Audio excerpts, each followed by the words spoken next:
Hola, ¿cómo están? Bienvenidos a un análisis de multifondos, en este caso del mes de octubre, en donde hablaremos del desempeño, que fue bastante negativo, de las inversiones que hacen siempre los multifondos, la comparación entre el fondo A y el E, que es para nosotros una medición muy importante para ver cómo está el desempeño de cada uno de los multifondos y, por supuesto, qué podemos esperar de cara al futuro. Tu futuro comienza hoy, conoce la primera plataforma de planificación financiera de Chile, crea tu cuenta gratis y obtén una gift card de 25.000 pesos creando tu cuenta absolutamente gratis, esta gift card para comprar alguno de nuestros cursos, y vendrán muchos cursos el próximo año. Estamos preparando ya la parrilla de cursos, así que para los que ya han comprado alguno de nuestros cursos, estén atentos a lo que viene de cara a las próximas semanas, próximos meses. Como siempre, hacer mención a aspectos que son muy importantes a la hora de elegir un multifondo, como es la edad, el perfil de riesgo de cada uno de nosotros y la visión que tengamos respecto a los mercados. Y lo primero, por supuesto, es que si somos más jóvenes podemos asumir más riesgos. Si nos acercamos a la edad de la jubilación hay que disminuir el riesgo, a pesar de que en el último tiempo, es verdad, todos los multifondos han tenido un riesgo bastante elevado, con el multifondo E variando muchísimo en el último tiempo a partir del comportamiento de las tasas de interés, especialmente en el mundo y en Estados Unidos en particular. El perfil de riesgo que tengamos nosotros, existimos personas más arriesgadas, menos arriesgadas, de eso también va a depender cuál multifondo elegir. Y por supuesto, lo que podemos aportar nosotros en este tipo de videos es que ustedes se hagan una visión de los mercados y ustedes puedan tomar una decisión respecto a qué multifondo estar. Así que en la mezcla de estos factores uno decide en qué multifondo estar y por lo tanto ir haciendo algún cambio si estima conveniente. Como les decía anteriormente, el mes de octubre fue bastante negativo para todos los multifondos porque tuvimos caídas en los mercados en general. Las tasas de interés de largo plazo se debilitaron muchísimo y eso le pegó bastante al multifondo E, que ya viene con 2 meses de caídas muy fuertes, y por otra parte también las bolsas a nivel internacional tuvieron desempeños bastante negativos. Así que un mes para el olvido, con caídas entre el 3 y 4%. En los últimos 12 meses caían más o menos de la misma magnitud. Si se dan cuenta, la caída de los últimos 12 meses parecía a solamente la caída del mes de octubre, pero de todas formas en el promedio de los últimos 36 meses vemos que lo que más ha caído es precisamente los fondos más conservadores. Lo que les decía anteriormente, mucha volatilidad en los fondos más conservadores, con grandes cambios en las tasas de interés, que eso le ha pegado mucho a la renta fija de largo plazo, que es donde invierte el multifondo E. Ahora, si miramos el año 2023, ahí podemos ver la diferencia que yo siempre hago esta mención, este alcance entre los retornos reales y los retornos nominales. ¿Por qué hemos tenido retornos reales tan malos en los últimos años? Porque hemos tenido mucha inflación y la Superintendencia de Pensiones, los resultados que entrega de los diferentes multifondos y los desempeños de la AFP siempre los muestra en términos reales, quitándole la inflación. Ahora, si miramos en términos nominales, el desempeño es bastante mejor y en particular este año, de hecho, hay algunos fondos que han tenido ganancias, como el multifondo A, que sube cerca de un 3%, y el multifondo B, que sube cerca de un 2%. Ahora, hemos tenido semanas muy malas con desempeños bastante negativos, pero eso ya ha comenzado a cambiar en este mes de noviembre con un giro bastante relevante que vamos a comentar más adelante. Siempre tener en cuenta además que el multifondo más riesgoso, el multifondo A, invierte hasta un 80% en renta variable, por lo tanto invierte también en renta fija, y eso le ha afectado también muchísimo al desempeño de los multifondos. Siempre cuando nosotros comparamos los fondos más riesgosos, el A, con otros fondos riesgosos del mercado, es una comparación inexacta, porque el fondo A invierte hasta un 80% en acciones, mientras que otros fondos riesgosos invierten el 100% en acciones. Y lo mismo en los fondos más conservadores, en donde acá se invierte en renta fija, pero renta fija de largo plazo, no renta fija de corto plazo, que han dado muy bien. La renta fija de corto plazo todos la conocemos, depósito a plazo, y renta fija con duraciones muy pequeñitas, desde hasta un año, 3 años, no más que eso, pero la renta fija de largo plazo le afecta mucho los movimientos de tasa, y por eso es que el fondo E se ha visto tan perjudicado en el último tiempo. Y entre medio tenemos todas estas diferentes mezclas que hacen que el fondo B, C y D sean bastante balanceados. Entonces, mirando el comportamiento del fondo A en el mes de octubre, AFP Habitat cae un 3,21% y tenemos que el fondo mutuo de Fintual Risky Norris cae un poquito más que eso, siempre un poquito más exagerado en sus movimientos. Y Banchile Agresivo Digital también cae más o menos en la misma magnitud. Fondos un poquito más moderados también caen, pero evidentemente de manera un poquito más leve, y destaca el fondo mutuo arriesgado Focus, que ese fondo está concentrado mayoritariamente en Estados Unidos,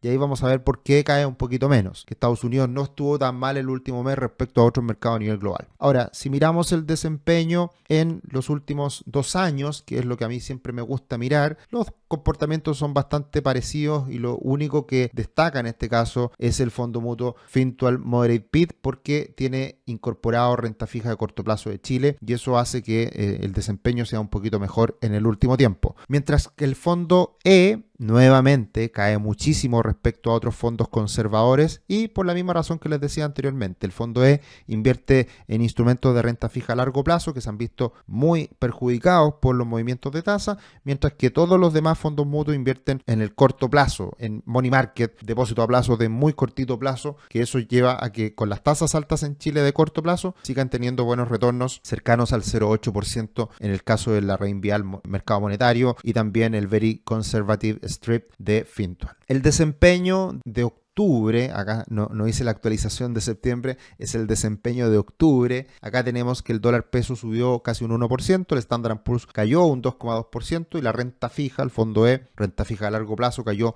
un 3,71%. Entonces, ¿qué es lo que les decía anteriormente? Que el fondo mutuo arriesgado de Focus, que invierte mayoritariamente en Estados Unidos, es el que tiene de los mejores desempeños porque precisamente el dólar sube un poquito, y también por otra parte tenemos que la rentabilidad del Standard & Poor's 500 fue moderada la caída respecto a otros mercados, ¿ya? Y ahí podemos ver el comparativo de los mercados a nivel global con los principales ETF. El Standard & Poor's 500 cae un 2,2%, el Nasdaq un 2,1%, Brasil cae un 2,9%, China cae un 4,3%, el mundo, quitándole a Estados Unidos, cae un 3%, que es muy parecido a la caída de los mercados emergentes de un 3,3%. Entonces, lo que ha pasado también en el último tiempo en los fondos más arriesgados, y en particular el fondo A, es que ha estado bastante concentrado o bastante más sobreponderado a mercados emergentes, a China, a Chile, Brasil, que han tenido un mal desempeño en el último tiempo. Entonces eso también le ha perjudicado a los fondos más arriesgados en Chile. Y por el lado de la renta fija, como les decía anteriormente, el TLT, que es este famoso ETF que invierte en bonos de largo plazo en Estados Unidos de más de 20 años, cae un 5,5%,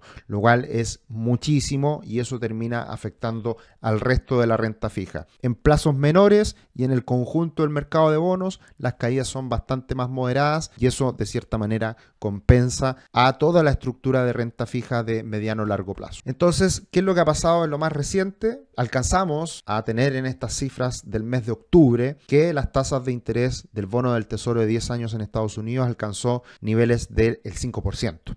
Pero en los últimos días, en el inicio del mes de noviembre, hemos visto un giro importante en las tasas y por ende un giro importante en el ETF, que es el TLT, que acá podemos ver cómo se ha recuperado en los últimos días a partir de esta caída en las tasas de interés. Entonces, todavía las tasas de interés no rompen esta tendencia alcista que mantiene hace ya un buen tiempo. Todavía va a ser difícil que rompa rápidamente el techo anterior, que era muy fuerte, en torno a los 4%, 4,3%. Ese hoy día es un piso importante. Se debería mantener por un rato elevado, pero esta última señal de giro a la baja ya es un cambio importante en donde las tasas se podrían comenzar a moderar, y eso va muy de la mano con el desempeño de la economía de Estados Unidos y lo que va a hacer la Fed, la Reserva Federal de Estados Unidos, con las tasas en el futuro, que eso es muy importante para ver qué es lo que puede pasar en los próximos meses y ya de cara al próximo año. Entonces el TLT se comenzó a recuperar, pero de nuevo, lo que es un piso en las tasas, que es en torno al 4,5, 4,3%, en este caso es un techo en los $92 aproximadamente del TLT. Así que esos son niveles importantes que tienen que romperse para que veamos un cambio ya más definitivo en la renta fija a nivel Estados Unidos y por ende a nivel mundial, en lo que viene siendo el contagio que genera estos retornos en Estados Unidos. Mirando el comportamiento del fondo A al E, no tenemos grandes cambios. Hemos visto una fuerte recuperación del fondo A respecto al fondo E desde mediados de año aproximadamente, pero todavía le queda mucho por recuperar, y en ese sentido, como cayeron bastante parecido todos los fondos el mes pasado, más del 3% desde el A al E, por eso es que se mantiene bastante estable la relación fondo A y fondo E. Todavía le queda por recuperar al fondo A respecto al fondo E, y por lo tanto creo que todavía hay espacio para que esta curva, que ya se ha visto la recuperación, pueda seguir creciendo para ir a buscar esta tendencia que se debería cumplir en el largo plazo en los multifondos. Recordemos que lo que explica este gráfico es el hecho de que el fondo A necesariamente debería entregar mejores retornos en el largo plazo versus el fondo E, y por lo tanto la pendiente de esta curva debería ser alcista como lo muestra la flecha roja. Entonces por ese motivo es que debería haber mayor potencial alcista para el fondo A respecto al fondo E. ¿Y qué podemos esperar de cara a los próximos meses? Bueno, ya esperábamos un mes de octubre que podía ser mejor estacionalmente, mejor estadísticamente, pero no ocurrió. El mes de octubre finalmente terminó decepcionando, pero todavía queda noviembre y diciembre. Hay varias estadísticas que hemos ido comentando semana a semana en la visión semanal que dan cuenta de que podría venir este impulso de cara a las próximas semanas, final de año. Y en ese sentido ya hemos visto una recuperación, así que ya el mes de noviembre está siendo bastante mejor que octubre, pero todavía queda espacio para ver cómo se desarrollan estas evoluciones, estos comportamientos. Y ahí juega un rol muy importante las expectativas de tasa en Estados Unidos. Lo que vimos en la primera semana del mes de noviembre fue que la Fed ya ratifica que no va a subir más las tasas. Por lo tanto, si ven en este gráfico, las tasas se deberían mantener en estos niveles por varios meses más, y ya de cara al próximo mes de mayo deberían comenzar las bajas de tasas. ¿De qué dependen las bajas de tasas? De que se desacelere la economía norteamericana, de que eventualmente pueda entrar en una recesión. Y eso muchos analistas lo vienen esperando hace mucho tiempo. Me incluyo dentro de ese grupo de analistas que esperamos una desaceleración, una moderación en el crecimiento, una recesión moderada, y eso eventualmente podría ser muy positivo para las bolsas porque bajarían las tasas y al mercado le gustan las tasas más bajas. Y también con tasas más bajas la renta fija se debería ver beneficiada. Así que ese es el escenario central. De cierta manera se comienza a materializar en esta última semana y veremos cómo se desarrolla esta historia de cara a los próximos meses. En Chile, la encuesta de expectativas económicas, EEE, lo que mostraba el mes pasado era que la tasa iba a caer al 8,75%. ¿A cuánto cayó la tasa en Chile? Al 9%. Y en la reunión siguiente caería al 8%. Por lo tanto, en la visión mensual de los multifondos del mes pasado, las proyecciones eran a baja de tasas mucho más aceleradas. Posteriormente, se conoció la encuesta de operadores financieros previo a la última reunión de política monetaria del Banco Central. Y ya ahí se esperaba la misma baja de tasa al 8,75, pero en la siguiente se esperaba a 8,25. Entonces, ¿qué es lo que va a pasar seguramente en la encuesta de expectativas económicas de esta semana? En que la última decisión de tasa fue al 9%, pero las bajas de tasas de cara al futuro van a venir de 50 en 50. Por lo tanto, van a venir bajas de tasas un poquito más lentas de lo que se esperaba anteriormente. Esto para controlar al dólar principalmente. Ahora, ¿de qué va a depender la evolución de tasas en Chile, que son importantes hoy en día para el fondo E, las de largo plazo? Va a depender exclusivamente de lo que pase con las tasas en Estados Unidos. Y eso tiene que comenzar a moderarse, y eso depende mucho más de la Reserva Federal de lo que pueda hacer el Banco Central en Chile. Y por eso es que también el Banco Central en Chile empezó a poner empezó a frenar, empezó a desacelerar el vehículo, porque se da cuenta de que en Estados Unidos todavía falta un rato para bajar tasas, y en Chile va a bajar las tasas, pero no las puede bajar de manera tan agresiva, porque eso perjudicaría mucho a nuestra moneda, al peso chileno, y haría subir bastante al dólar, que fue lo que pasó en las últimas semanas.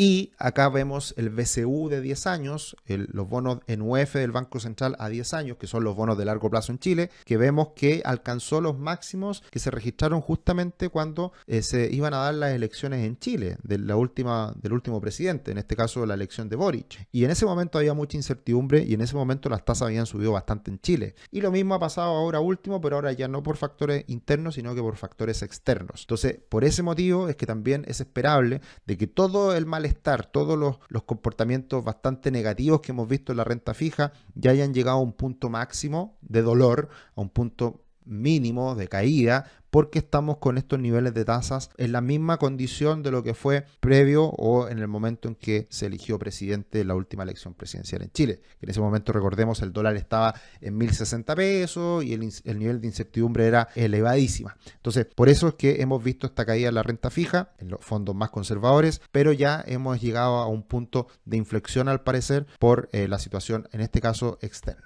Respecto al comportamiento de las bolsas, tenemos acá el Standard & Poor's 500 que está en un techo importante después de una fuerte recuperación en los últimos días. Está pegadito a la media móvil de 50 periodos y no va a ser fácil que rompa muy rápidamente estos niveles. Pero ya entramos en una fase un poquito más estable, una recuperación después de las fuertes caídas que vimos en el mes de octubre, que venían dándose desde septiembre en adelante. Respecto al dólar a nivel global, da cuenta de este cambio de expectativas para la Reserva Federal de Estados Unidos y vemos una caída que todavía no se consolida del todo, pero es un escenario que ya muestra una debilidad mayor en el caso del dólar, y sabemos que cuando el dólar se debilita, eso es bueno para los mercados emergentes, es bueno para las bolsas más allá de Estados Unidos, por lo tanto también puede ser un buen escenario para los fondos más arriesgados. Y desde ese punto de vista, si bien eso es positivo para los mercados emergentes, el hecho de que el dólar haya caído fuerte en las últimas semanas en Chile, eso lo ha perjudicado al fondo A, que venía muy bien precisamente por el alza del dólar, pero también el dólar en Chile está entrando en una fase más de estable, niveles que son más razonables en este momento. Yo creo que los niveles de 8.50 a 8.80 debiera ser el nuevo escenario normal para el dólar en Chile, y desde ese punto de vista, si no se mueve mucho más que en esos niveles,